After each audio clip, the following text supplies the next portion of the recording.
Hey guys, what's up? Lewin here at Garageband and beyond. Welcome back for episode number 7 of how to record and mix a song like a pro.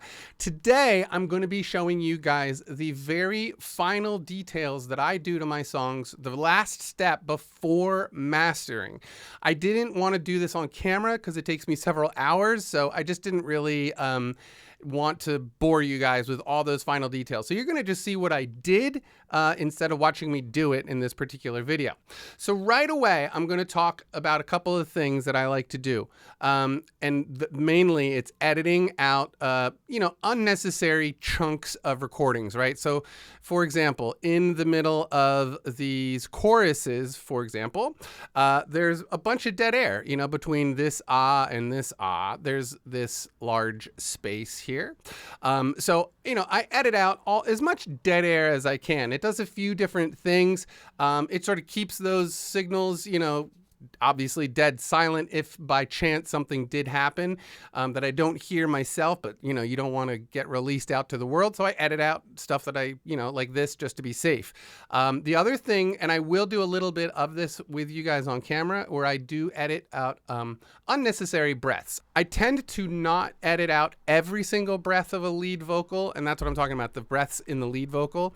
I feel like if you take out every single one, it sounds a little unnatural. It depends on the song. Sometimes it works, sometimes it doesn't, but sometimes there are strategic moments where a breath really does make sense. Like in this song, there's a line, I took a breath, right? So I left the breath at the beginning of that line. And so anyway, so that's basically what I just want to show you, how to identify breaths. Let's just do that right away. So here's my lead vocal right here. I'm going to open the editor and let's just push play and see where we are. You can tell that I've, already gone through some of it. What I heard in every word is that it hadn't yet occurred, and it dawned on you that, so, sometimes you don't get to see them, that you were in the right. So you have to solo them. I took a breath. So this is a good example. There's a breath no, that's the one I want. I took a breath. Okay, so I dropped my head and told you my love was dead, that I was lost and spinning down a rocky road. Here's one. And you said, okay, so that's a big breath right there. And you, right? I don't want that. So it's already selected. Command T separates it. I'm just going to grab it down here in the editor and get rid of that breath. It's that simple. And this is really nitpicky stuff, but this is one of those things that modern production has brought to us now that we have the ability to visually see the breaths. Producers have started removing some of the breaths because sometimes singers really take big, deep breaths. Little off the topic, but I highly recommend you guys take a couple singing lessons to learn how to breathe. It is a huge plus in the recording studio. When you learn how to breathe properly for singing, it makes a big difference. Get over the nerves of taking a vocal lesson and do it because it's really fun. Anyway, so that's basically it. I usually just go through, if I visually see anything, I will edit them out. But that's it. Removing breaths, I'm not going to do all of them here for you. Now, the other thing I did was I did record 2 lead vocals on this. So I wanted to talk about the treatment of these 2 lead vocals because they're a little bit different, okay? So this one right here is a typical mono recording, and it is dialed straight up the middle. Well, I did right? What I did, 'cause I was just a kid. Okay, so with a little bit of delay, really, really short delay, where the high end of that delay has been rolled out, and a nice medium length reverb, I would say. Might be a little bit heavy right now. I haven't decided yet, but I do tend to like a little bit of reverb on my voice. Trying to figure out how to be a better man. Okay, so that reverb and delay, let me just show you. The repeater is one of the Slate digital plugins. Love Slate. But you can see how little I have it dialed in. It's just a tiny, tiny little bit. The color's down, low pass filter is down, high pass filter is, turned up a little bit. Okay, so that's this vocal. Now, on the second vocal right here, I did it a little bit different. Even though it is the same exact part, I wanted to give it a slightly different treatment so that when it did come in, it took up a different sonic space. So what I did was, very simply, add the stereo spreader. Now, this stereo spreader thing, you guys, I don't mess around with this at all. I just turn it on. I hit the, I just leave it at its default. Anytime I really tried to play around with that thing, it doesn't do what I want it to do. So I tend to just leave it in its default mode. I make more mistakes when I try to mess with it. So I just leave it on its default because its default is solid. So this is what it sounds like. Hadn't yet occurred. Oh, and I also did roll out a lot of the low end. So just so you can hear it. In every word is that it hadn't yet occurred. And it dawned on you that you were in the right. Right? So this also has a little bit of delay on it, a very little bit of delay on it, just to help it even less delay than the last one. Feedback's down a little bit. This is down a little bit more. But in general, the delay on this is almost inaudible. You can't really hear it at all. The delay that you can hear is down here. And this is set to, I believe, these are oops, wrong one. Also on the stereo spread, and these are set to quarter notes, and let me just let you hear that. This is something I like to do. Instead of automating the effect in and out, I will just create a totally new channel and just say, this is the track where I want the delay. Especially in this case, since I wanted that delay to have a slightly different EQ. So anyway, this is what that is doing. What I heard in every word is that it hadn't yet. Right, nice and simple. You could even do this by shifting these a little bit farther down the line instead of putting on a delay, but I like this delay, so I wanted to keep it. So, and I will make a video on that, how to make a delay without using a delay. That's something, I saw a new video about that online, about like 3 guitar players. You guys see that video? 3 guitar players making, like, each playing the delay sound. Pretty interesting. Okay, so that's it. So that's what I do with the vocals. I try to clean out the breaths. I dial in the effects. Again, this is the last stage before mastering. I dial in the effects. I make sure the overall balance is right. Pretty simple stuff. And like I said, effects at the end, I really do believe in that because sometimes they will, it depends on the song, I suppose, but sometimes I think like those effects, unless you're totally sold on it early in the process, will lead you down a path that might not necessarily be the right thing. So I try to do it at the end, get the tones right, get the balances right. Then I start dropping effects in and I start doing a little bit of automation. So in this case, there was a couple of points that needed to be automated. The primary ones were this section right here where there just needed to be no organ at all. And then at the very end, obviously I had to fade these out. Now I did want to talk about a big fade at the end. A lot of people will use the volume track in the master channel output.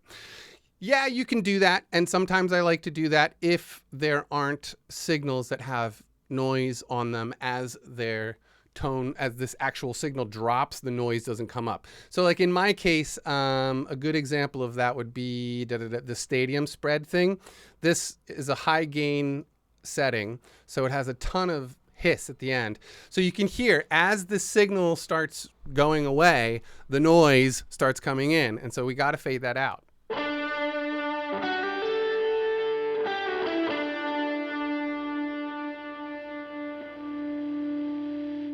Right? You hear all that hiss at the end, even though there's a noise gate on it. So what I did was just, simply do that. And that way, even though the gate closes a little bit late, you won't hear it as much.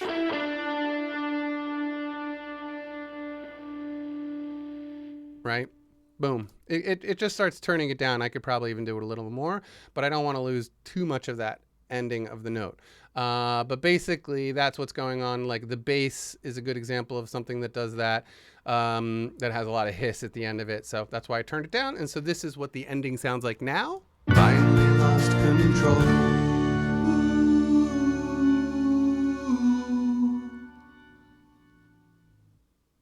Right? Nice and clean. There's no any extra hiss. There's no clicks or pops or anything like that.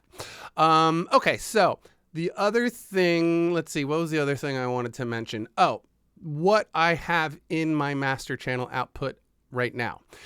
Because I'm about to start mastering, next video will be the mastering process. So I did go in. I usually do throw a little bit of EQ on it first. I'm going to boost it a little bit in the 4K area. Cut out some of the low end with a high pass filter. I probably will cut out a little bit more of the high end, somewhere around here. Is usually pretty good. Boost in the mids, boost a little bit of the high, extra high, the 12K. And I think that's about it. I've pulled out a lot of 200 amongst the tracks, so I shouldn't have to do that. Now, when I apply this EQ on my master channel, one of the things I will do is come over here and inspect it in the analyzer, right? I'll just take a look at it with you guys. What I heard in every word is that it hadn't yet occurred, and it dawned on you that you were in the right. And that all looks pretty good to me. I don't like to see, looks like it's getting cut off around 50.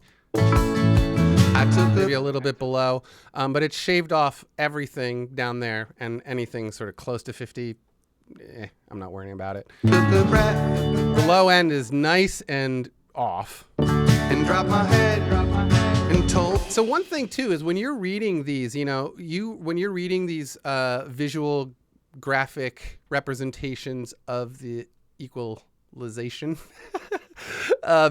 you do want to sort of be looking before you hit this mastering process. You do want to sort of see it being shaved off at the top and the bottom.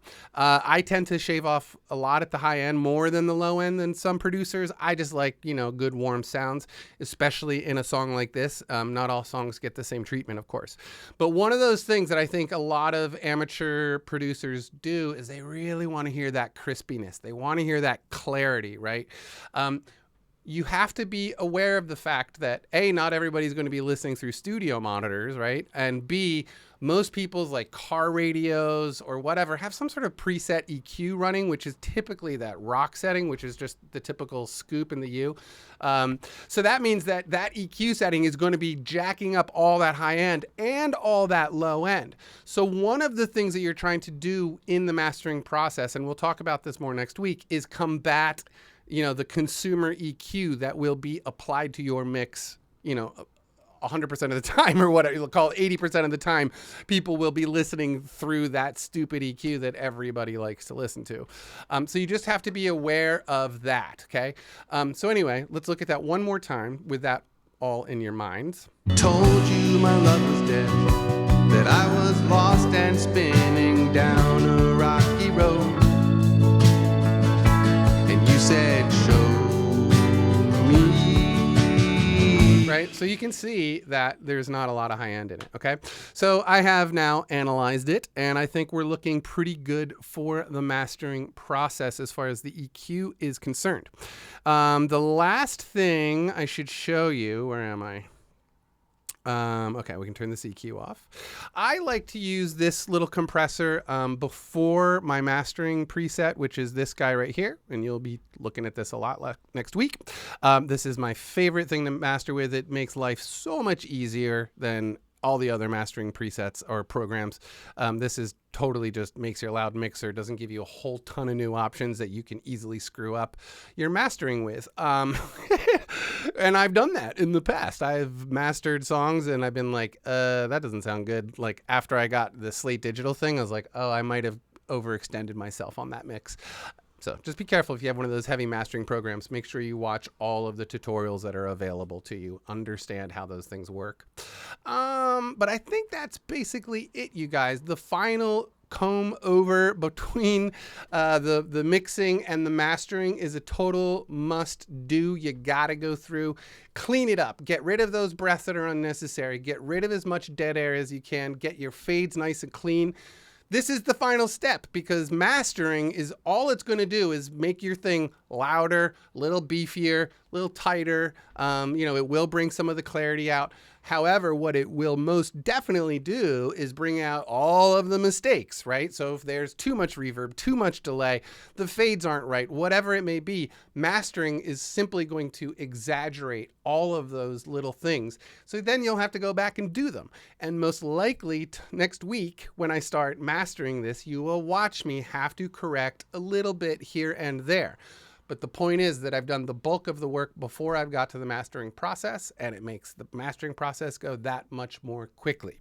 All right, you guys, so if you have any questions or anything, please feel free to leave comments below. And don't forget, I do mix songs for you guys. If you're interested in having me mix a song for you, find me over at garagebandandbeyond.com. There's a mixing inquiries page there that cover all my very reasonable prices.